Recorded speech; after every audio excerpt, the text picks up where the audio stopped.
नारा संचार के ज्योतिष संवाद कार्यक्रम में आप सबका फिर से स्वागत है और अनिल जैन का प्यार भरा नमस्कार। दोस्तों, आज नव वर्ष की शुरुआत हो चुकी है। वर्ष 2023 शुरू हो गया है और इससे पहले कि हम अपना कार्यक्रम शुरू करें, मैं आपको अपनी तरफ से, नारा संचार की तरफ से आपको नव वर्ष की शुभकामनाएं देता हूं और ईश्वर से कामना करता हूं कि नव वर्ष हम सभी के लिए सुख समृद्धिशील हो, सुख शांति रहे और हमारा जीवन जो है बहुत अच्छा हो और जो भी हमारी कामनाएं हैं इस साल सभी की पूरी हो। और दोस्तों, आज हम एक बहुत महत्वपूर्ण विषय पर चर्चा करने जा रहे हैं कि 2023 में भारत की आर्थिक स्थिति कैसी रहेगी। ये प्रश्न सभी के मन में है क्योंकि हमने पिछले 2-3 साल में जो देखा उससे सबके मन में शंका हो रही है कि क्या होगा 2023 में, और हम सब लोग ही शायद परेशान हैं, चिंतित हैं कि 2023 में क्या होने वाला है। और आज हम इसको, भारत की जो आर्थिक स्थिति है, इसको ज्योतिष की दृष्टि से थोड़ा सा जांच करने की हम कोशिश करेंगे। और जैसा हम जानते हैं कि अब ज्योतिष में प्लैनेट की पोजीशन को देखकर, प्लैनेट का जो डिफरेंट राशियों में मूवमेंट होता है उसको एग्जामिन करके हम बहुत कुछ अर्थव्यवस्था के बारे में एक प्रिडिक्शन या भविष्यवाणी कर सकते हैं। और इससे पहले कि हम अपना कुछ निष्कर्ष आपके सामने मैं पेश करूं, मैं थोड़ा सा जो मूवमेंट है प्लैनेट का 2023 में उसके बारे में थोड़ा सा आपको बताना चाहूंगा। जहां तक गुरु का सवाल है, बृहस्पति या जुपिटर हम जिसको कहते हैं, आजकल इसका मूवमेंट पाइसेस या मीन राशि में हो रहा है और ये 22 अप्रैल 2023 को गुरु जो है मीन राशि से मेष राशि में प्रवेश करेगा और पूरे साल मेष राशि में ही बना रहेगा, क्योंकि गुरु का जो मूवमेंट होता है एक राशि में एक साल के लिए होता है। लेकिन कुछ प्लैनेट वक्री होते हैं जिसको हम रेट्रोग्रेड भी कहते हैं। तो गुरु जो है इस साल 2023 में 4 सितंबर से 31 दिसंबर तक वक्री स्थिति में रहेगा, रेट्रोग्रेड पोजीशन में रहेगा। शनि का जहां तक सवाल है, शनि हम जानते हैं कि आजकल मकर राशि में इसका मूवमेंट हो रहा है और 17 जनवरी को शनि जो है मेष राशि से कुंभ राशि में जाएगा और उसके बाद पूरे वर्ष कुंभ राशि में ही बना रहेगा। और शनि भी वक्री होता है हर साल एक बार में, और इस साल जो शनि वक्री होगा या जो रेट्रोग्रेड होगा वो 17 जून से 4 नवंबर तक होगा। राहु केतु का जहां तक सवाल है, राहु आजकल मेष राशि में है और केतु जो है वो तुला राशि में है। फिर इनका जो स्थान परिवर्तन होगा वो 29 नवंबर 2023 को होगा, जबकि राहु जो है वो मीन राशि या पाइसेस साइन में जाएगा और जो केतु है वो कन्या या वर्गो साइन में जाएगा। मंगल है, मंगल जो वक्री चल रहा है 30 अक्टूबर 22 से, वो 13 जनवरी 2023 को वक्री होगा। शुक्र है, शुक्र भी इस बार वक्री होने वाला है क्योंकि ये जो मंगल और शुक्र है वो 2 साल में एक बार वक्री होते हैं और शुक्र इस साल 23 जुलाई से 4 सितंबर तक वक्री रहेगा। बुध ग्रह है, जो मरकरी जिसको हम कहते हैं, साल में 3 बार वक्री होता है और अभी जो इस बार पोजीशन है वक्री होने की बुध ग्रह की, अभी 29 दिसंबर 2022 से वक्री चल रहा है, जो कि 18 जनवरी को मार्गी हो जाएगा। उसके बाद बुध 21 अप्रैल से 15 मई तक, 24 अगस्त से 16 सितंबर तक और फिर 13 दिसंबर से पूरे साल के अंत तक वक्री स्थिति में रहेगा। इसके अलावा इस साल 2 ग्रहण भी पड़ेंगे जिसको हम सोलर एंड लूनर एक्लिप्स कहते हैं। 2 सूर्य ग्रहण पड़ेंगे और 2 चंद्र ग्रहण पड़ेंगे। सूर्य ग्रहण होगा 20 अप्रैल को और 14-15 अक्टूबर की रात को, जबकि चंद्र ग्रहण होगा 5-6 मई की रात को और 28-29 अक्टूबर की रात को। तो ये एक ग्रह की पोजीशन है और इन्हीं ग्रहों की स्थिति के आधार पर विभिन्न राशियों के हम एक एग्जामिन करने वाले हैं कि भारत की जो आर्थिक स्थिति है वो कैसी रहेगी 2023 में। तो दोस्तों, हम लोगों ने काफी कोशिश की है, काफी रिसर्च की है इसके ऊपर जो है, और उसी के आधार पर हम ये मैं निष्कर्ष कुछ निकाले हैं मैंने जो है उसी के बारे में मैं आपको बताना चाहूंगा।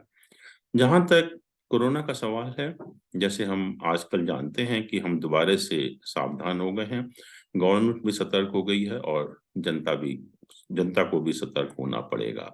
लेकिन जो प्लैनेट की पोजीशन है उससे एक चीज तो नजर आती है कि कोरोना की जो आशंका है या खतरे की जो आशंका है वो हमारे देश में भी जून 2023 तक पूरी तरह से बनी रहेगी। और इसके लिए सरदार सरकार को भी कुछ ठोस कदम उठाने पड़ेंगे और जनता को भी बहुत सावधानी बरतनी पड़ेगी। और ये जो डर का माहौल है, आशंका का माहौल है, ये जून 23 तक बना रहेगा। लेकिन सबसे जो अच्छी बात नजर आती है कि इससे भारत में कोई विशेष खतरा होने की संभावना नहीं है। तो कोरोना से मुझे नहीं लगता कि भारत में कोई ऐसी दोबारा से एज ए पैंडेमिक जो हम लोगों ने देखा उस तरह की कोई समस्या होने वाली है। फिर जहां तक भारतीय अर्थव्यवस्था का सवाल है और उससे जो पूरे साल की स्थिति में बहुत एक सिल्वर लाइनिंग कहीं नजर नहीं आती और उससे यही लगता है कि भारत की जो अर्थव्यवस्था है पूरे साल उसमें सुधार होने की कोई भी संभावना नहीं है। और मैं कहूँगा भारत की अर्थव्यवस्था क्यों, पूरे जो विश्व की जो आर्थिक स्थिति है उसमें बहुत खतरा बना रहेगा, कोई सुधार नहीं होगा बल्कि और ज्यादा गिरावट होगी जो हम सभी को एक परेशानी का जो है वो कारण बनेगा, सभी को परेशानी का कारण बनेगा। और जहां तक स्टॉक मार्केट का सवाल है, क्योंकि हम लोगों ने काफी स्टॉक मार्केट के भी प्रेडिक्शन किए ज्योतिष की मदद से, और जो स्टॉक मार्केट की पोजीशन नजर आती है क्योंकि हम सभी के लिए इम्पोर्टेंट है, क्योंकि ज्यादातर हम लोगों में से सभी लोग जो है स्टॉक मार्केट या स्पेकुलेशन में इन्वॉल्व होते हैं।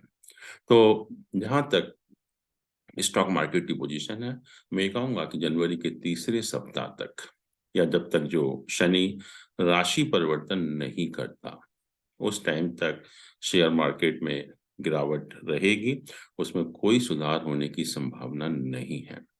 उसके बाद जनवरी के तीसरे सप्ताह से शुरू करके हम कहेंगे कि अप्रैल के अंत तक सभी शेयर में सुधार नहीं होगा, कुछ स्टॉक्स हैं जिसमें सुधार होगा। और अगर हम ओवरऑल देखें तो जो कह सकते हैं कि जो शेयर मार्केट में बुलिश ट्रेंड होगा। लेकिन जैसा मैंने कहा कि सभी शेयरों में सुधार नहीं होगा, कुछ ही शेयर होंगे जिनके जो रेट है वो बढ़ेंगे।